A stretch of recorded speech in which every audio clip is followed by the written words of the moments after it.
Hello, welcome to the lecture on programming motion particle systems. This continues from a previous lecture where I talked about programming game object motion using a bullet behavior and physics behavior. In this lecture we're going to look at how we can use the same ideas to create independent movement amongst a great number of small elements we'll call particles, and use these for different effects. So I'm going to look at what we use particle systems for, the basis for particle systems, what changes over the lifetime of a particle, and how Construct 2 implements these ideas. There are many uses that we can use particles for. We can use them to create, say, a water fountain, a trail from a rocket, an explosion, smoke, exhaust from the back of a car or a spaceship. We can use it to create the effect of fire, fireworks, and much more. Particle systems actually date back to 1982 to a film called Star Trek II: The Wrath of Khan, where that film includes a device that when a torpedo was shot at a lifeless planet, it had the magical ability to reorganize matter and create a world for colonization. So they wanted in that film to have a wall of fire while it was being terraformed, and for that purpose the graphics effect based on particles was devised. So we can ask ourselves, well, what is a particle system? It's a collection of many minute particles that together represent a fuzzy object. And over that period of time, particles are generated into a system, they move and change from within the system, and they die from the system. So we need to be able to replicate all of those different operations. If you remember, when we looked at this last time, we looked at modeling movement, where we had an existing position and a new position, and we were interested in the angle of movement and the speed of movement, which we represented by the quantity A. And if you recall then, the new value in the unit time was the original value plus a cos theta to give us the new x value, and y plus a sine theta to give us the new y value. And we can devise a quantity where we want to be able to move by a specific amount in x and a specific amount in y in unit time. Linear movement, we said, was where we keep our velocity in x and y constant, and therefore the same increment is added to x and y on each occasion.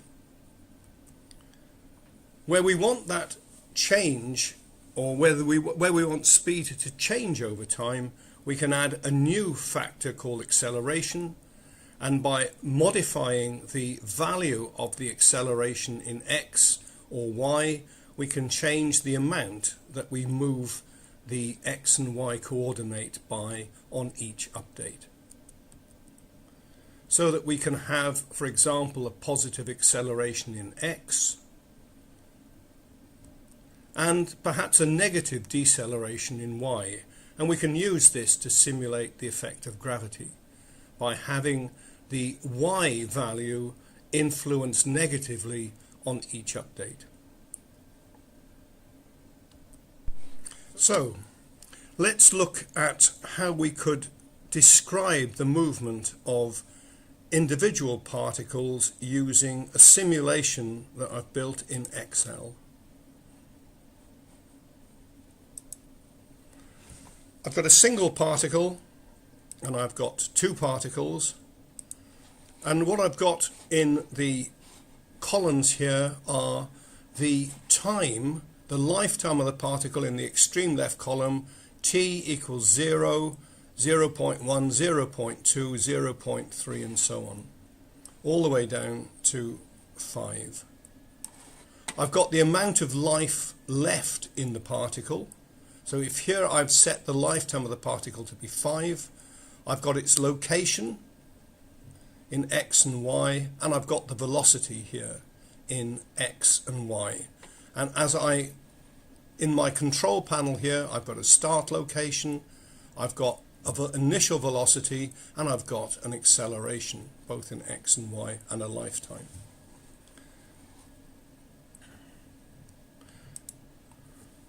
So if I was to make the particle move more quickly in x, I could increase the value of x, and now the particle moves over its lifetime slightly further to the right of the screen.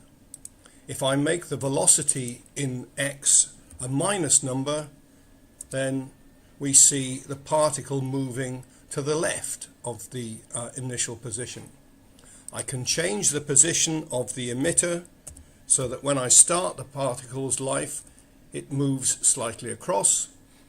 So I could define the starting point of the position in terms of x and y, its velocity in terms of an x and a y amount, and the acceleration in an x and a y amount. Let's make our particle fall to the earth a little more quickly. I'll change the y acceleration to -6, and the effect of that then is to make it drop more rapidly.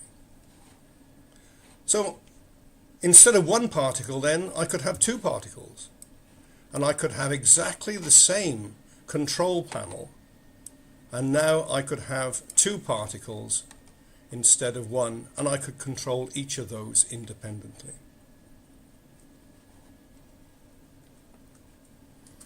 But having exactly the same motion for all of the particles, again, is going to make our system a little predictable, so we can simply add a random value between a minimum and a maximum.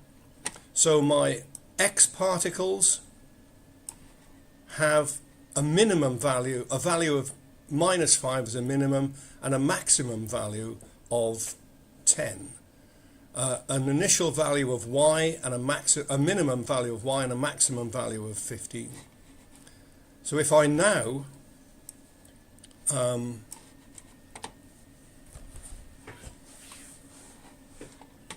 so I can now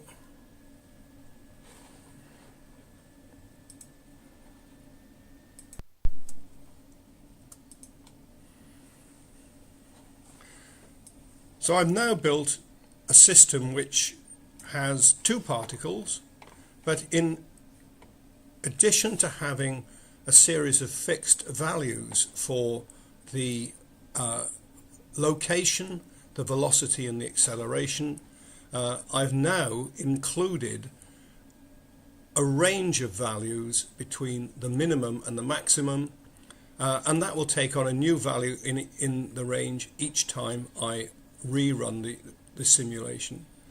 I can also change the position of the x particle between 200 and 300, and I'll keep the y value the same so it starts off at the same height each time.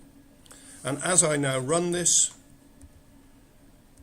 we can see that with different random amounts added to our base values, the particles behave differently in each case. So therefore we've got the basis for a particle system. We can control the velocity and the acceleration, and we can add variation to where the particles originate and how long they last or how long they're alive for, and the trajectory of the particle can be also controlled by a small random variation.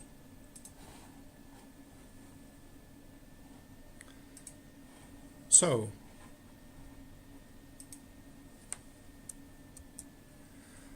each particle then in our particle system has a location, as we've seen, a velocity, an acceleration, a lifetime, and it's represented in our game by an object. The system itself then has a list of these individual particles. So I can number these from 0 all the way up to maybe 1,000. The more particles I have, the possible greater impact I have on system performance. Let's see in a moment. We don't want our particles living forever. It's important to remember that we have to remove these particles when they're no longer alive. So we've got several different ways of destroying a particle. When the life left has reduced to 0, so if I am measuring my lifetime of my particles in seconds, then if my particle is going to live, say, for 5 seconds, when I get down to time equal, when the lifetime reaches 5, I can destroy the particle. But maybe there are other ways in which I want to be able to control how long the particle lives for. It could be that I want to destroy the particle when it reaches a certain distance from the emitter. So I could base its lifetime on distance. I could also base its lifetime on movement. So when it slows down under deceleration, when I can control its movement, so when the velocity is 0, then I could destroy the particle. And also then I could destroy the particle when it collides with something, say the inside of a box. But certainly it's important that in one case then the particle is removed from our system. So noise or randomness then I can apply to each particle by adding this random value onto either the velocity or to the acceleration. And we'll see in a moment how Construct 2 does that. I could also, instead of adding a random value, I could apply a uniform value to each of the particles. So, for example, if I have a snowstorm that I could simulate by a particle system of white snowflakes, I want some randomness, of course, but I could also simulate the effect of a gust of wind by temporarily applying the same motion in a particular direction to all the particles. So that would have the effect of moving them all in one direction, say to the left or the right. So in this way I can affect all of the particles equally for a limited duration. So what is the particle itself? What is it that we're going to move? We saw how the motion of the particle has been affected. In 2D systems, such as Construct 2, then we're usually looking at an image, and that depends on what's being simulated. It could be fire, it could be dust, it could be confetti, or it could be sparks. And the effects then can be produced by changing the appearance and location of the particles over the lifetime. So I could change, for example, the emission rate, how many particles are emitted per second. I could change the transparency. I can also then look at different ways in which the particle is represented by blending the image or sprite with its background. So, for example, I could simply fade the particle over its lifetime.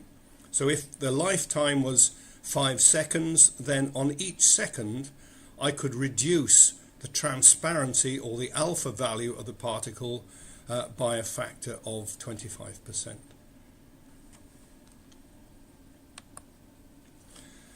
I could do other blend effects as well. So I could take an image, if my particle is now the star image that we can see in the center of the screen, and I want to combine that then with the background, I need to find different ways in which I combine the pixel values of the background with the corresponding pixel value in the image.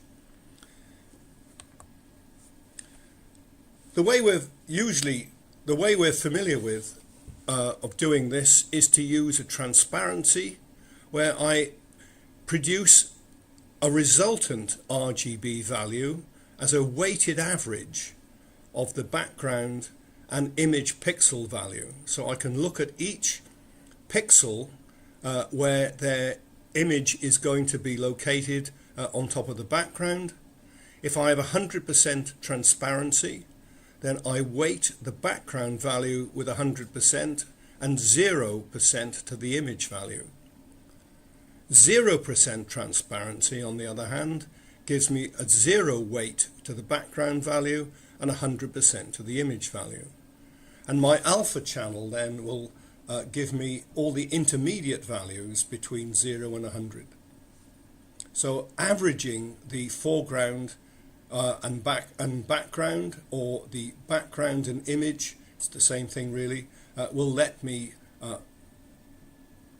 generate my image with respect to the amount of transparency that I want to have.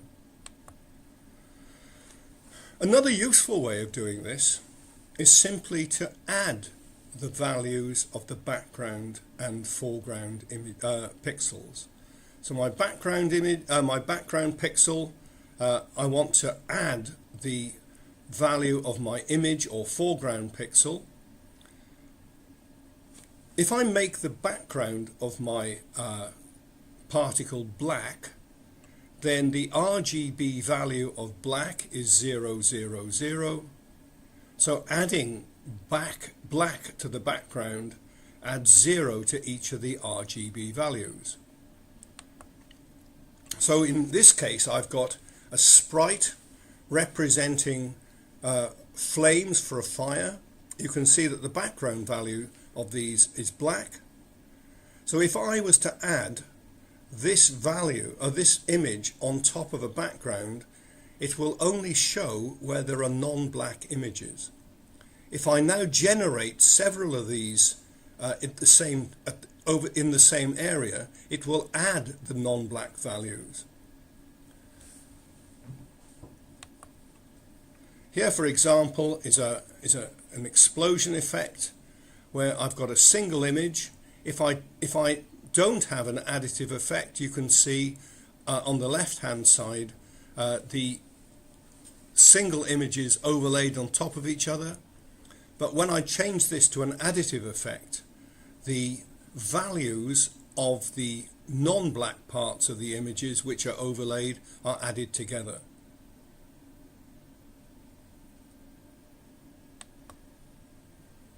So my particle emitter, it's the location and area of the surface from which the particles are emitted. In Unity, we have either we can use an ellipsoid or a mesh, and the emitter also determines the frequency within which each particle is emitted.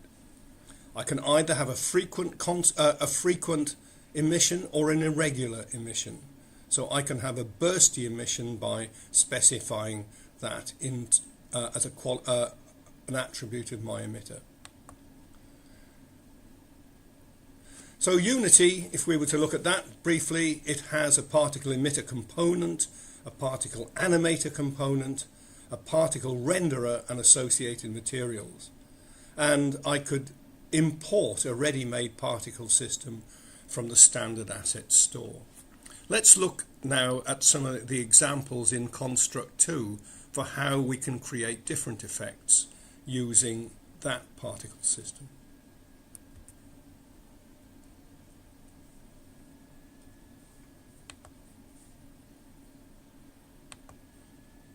So here in Construct 2, I've added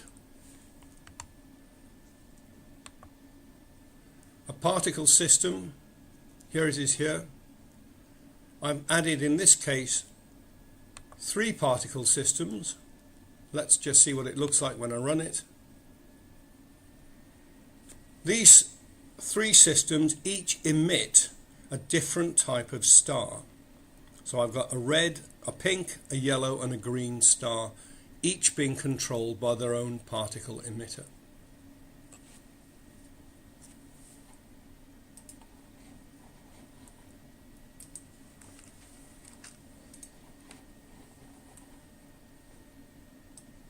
And here you can see some of the parameters that we can control: the rate of the particle, the number of particles to create per second, the spray cone, the area, and you can see those here given by the red guidelines, whether it's a continuous spray or whether it's a one-shot particle. So if I want an explosion, then I would use a one-shot type of emitter. I've got the initial properties for when these are launched, and then I've got the properties that I can set during the lifetime of the particle. So here, for example, as we've seen, is a simple star burst from a box. Let's see what else we could do. This is quite effective. We can generate the appearance of smoke by now overlapping a series of images which are semi-transparent. I can generate images and move them randomly within the emitter cone at different speeds, there is some random variation there, to give me the appearance of smoke. The important thing to note here is that the smoke is not made up of millions of tiny little particles, but it's made up of a number of overlapping images.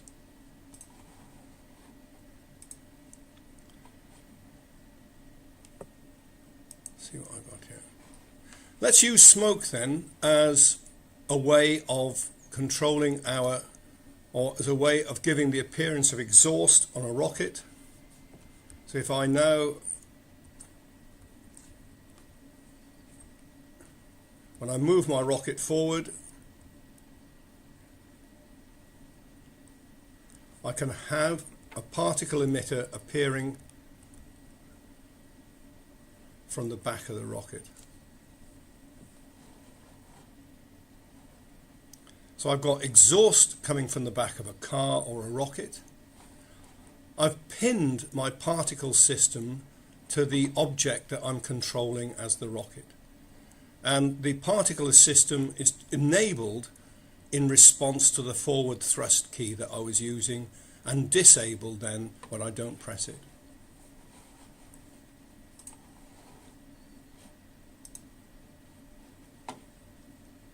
Let's put together fire and smoke. So here I have the fire demo that I showed you in the slide, where I've got a number of fire images overlaid on top of each other, and then I have a smoke particle system behind the fire particle system, and it gives a fairly convincing appearance of flames.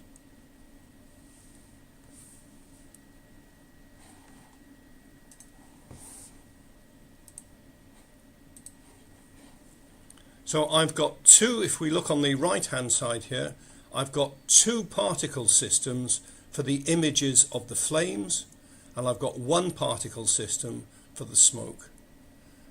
So these fire particles then are giving me variations in the appearance of the flame. The blend mode here, if I look here, the blend mode here is set to additive, and the background of the image in each case is added to the background pixel values of the background of the forest. So that's, I hope, has given you some insight into the way in which we can program the motion of objects, which we can then use collectively to provide different effects. Particle systems are very flexible and can be used to great effect in a variety of different cases. And Construct 2 provides a very versatile set of possibilities, if you like, for using particles within 2D games. Thanks very much. Goodbye.